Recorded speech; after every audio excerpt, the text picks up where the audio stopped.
Assalamualaikum warahmatullahi wabarakatuh. Kembali lagi bersama saya Ilham Sumarga di channel Guru Kewarganegaraan. Baik anak-anak semuanya, selamat.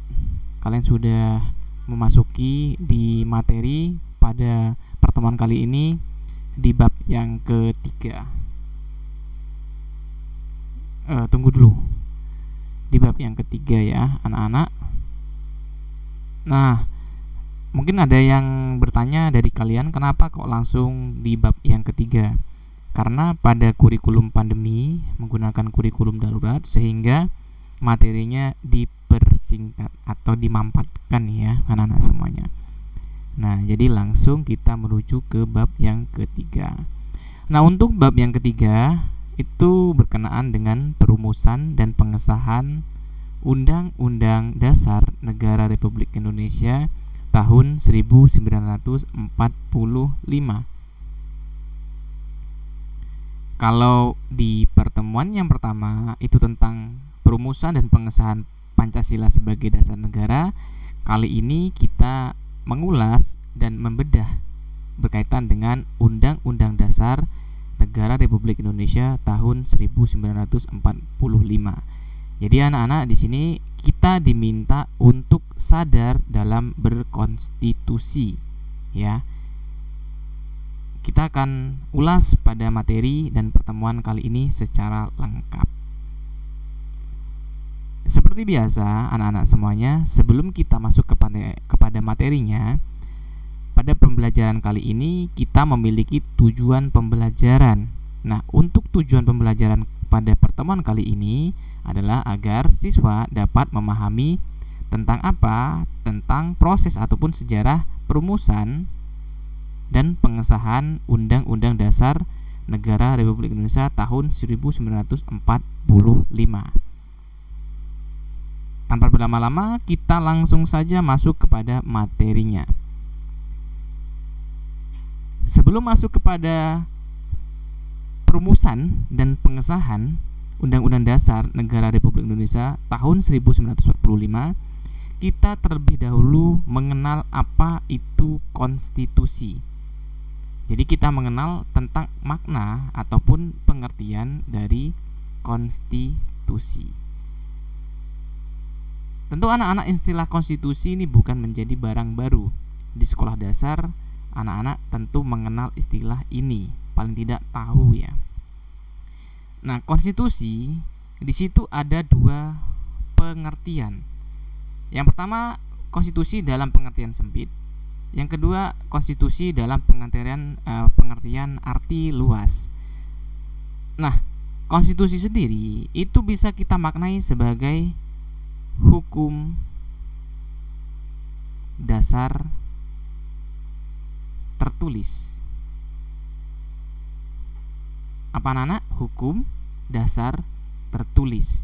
Itu yang kita kenal dengan istilah konstitusi. Jadi pengertian sederhana dari konstitusi itu adalah hukum dasar tertulis. Secara arti sempit atau makna sempit dari konstitusi itu bisa disamakan dengan Undang-Undang Dasar Negara Republik Indonesia tahun 1945. Pada awalnya Undang-Undang Dasar tersebut itu dibentuk oleh BPUPKI dan kemudian disahkan oleh PPKI. Nah, ini akan kita ulas pada pertemuan-pertemuan berikutnya ya. Namun pertemuan kali ini kita hanya memahami dulu tentang makna dan pengertian dari konstitusi ini ya. Terus yang kemudian dalam arti luas, konstitusi memiliki makna dalam arti luas. Di samping Undang-Undang Dasar itu sendiri juga ada konvensi.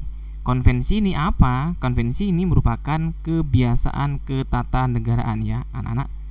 Kebiasaan ketatanegaraan.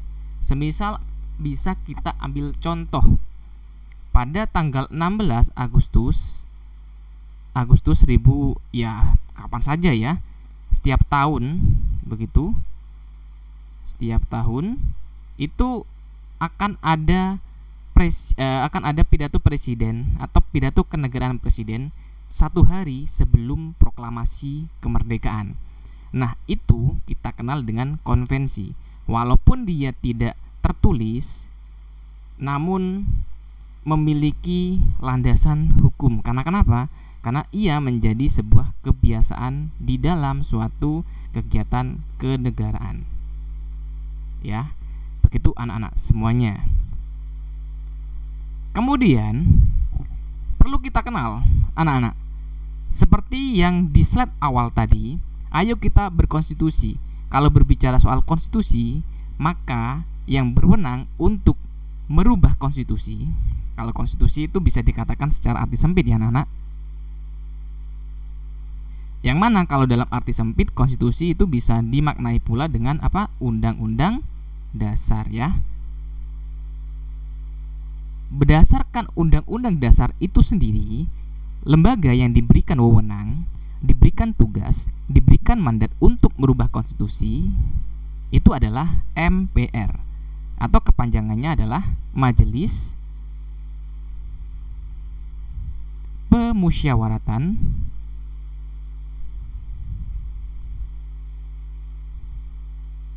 Rakyat. Nah, Majelis Pemusyawaratan Rakyat atau MPR itu memiliki wewenang merubah konstitusi. Itu salah satu tugas dari MPR ya anak-anak. Untuk MPR sendiri itu merupakan gabungan dari anggota. Ya, jadi anggota DPR dan juga anggota DPD.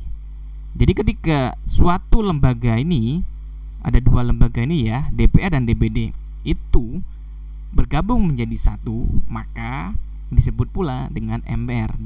MPR ini sendiri memiliki wewenang dan tugas untuk merubah konstitusi.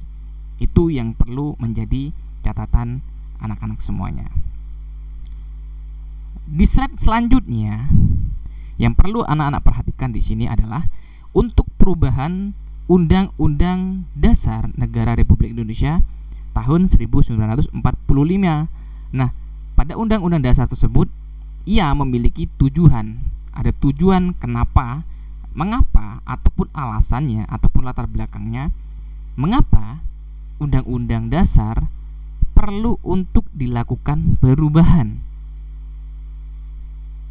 Nah, untuk perubahan tersebut memiliki tujuan adalah menyempurnakan. Jadi ada kata kunci atau keywordnya yang perlu anak-anak semuanya mengerti ya dan pahami. Tujuan dari perubahan Undang-Undang Dasar 45 adalah menyempurnakan. Apakah aturan yang sebelumnya itu tidak sempurna? Ya, tidak sempurna. Karena dalam ketatanegaraan setiap tahunnya itu bisa bisa mengalami suatu problematika yang berbeda ketatanegaraannya. Karena pada dasarnya sifat dari masyarakat pun juga berbeda, sehingga undang-undang dasar ataupun konstitusi itu harus merespon adaptif terhadap aturan atau tingkah laku masyarakat yang ada pada saat itu. Setiap masa memiliki aturan dan perubahannya yang berbeda, sehingga dalam bernegara aturan tersebut perlu disempurnakan. Seperti apa yang penyempurnaannya di sini? Jadi di sini diberikan salah satu contohnya ya anak-anak. Ada beberapa di sini yang perlu diperhatikan bersama-sama.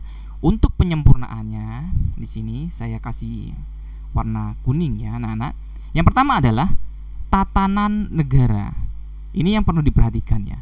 Tatanan negara itu merupakan bahasan apabila terjadi perubahan terhadap Undang-Undang Dasar. Penyempurnaan terkait dengan tatanan negara. Di samping tatanan negara, juga penyempurnaan tentang kedaulatan rakyat. Nah, ini juga menjadi poin penting yang kedua. Di samping kedaulatan rakyat ada HAM yang kita kenal dengan kepanjangannya adalah hak asasi manusia. Yang keempat, ada pembagian kekuasaan. Nah, pembagian kekuasaan, mengapa kekuasaan dibagi?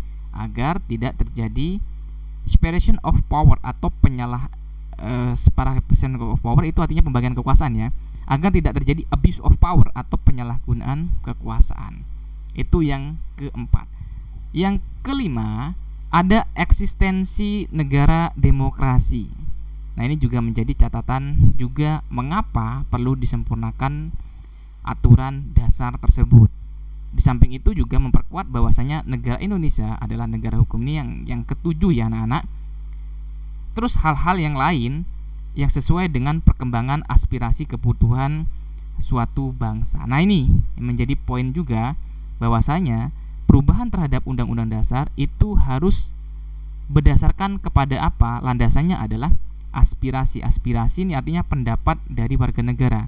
Dan di samping pendapat tersebut, negara atau pemerintah di sini harus merespon juga kebutuhan dari bangsanya. Itu yang menjadi tujuan mengapa dilakukan perubahan terhadap Undang-Undang Dasar Negara Republik Indonesia tahun 1945.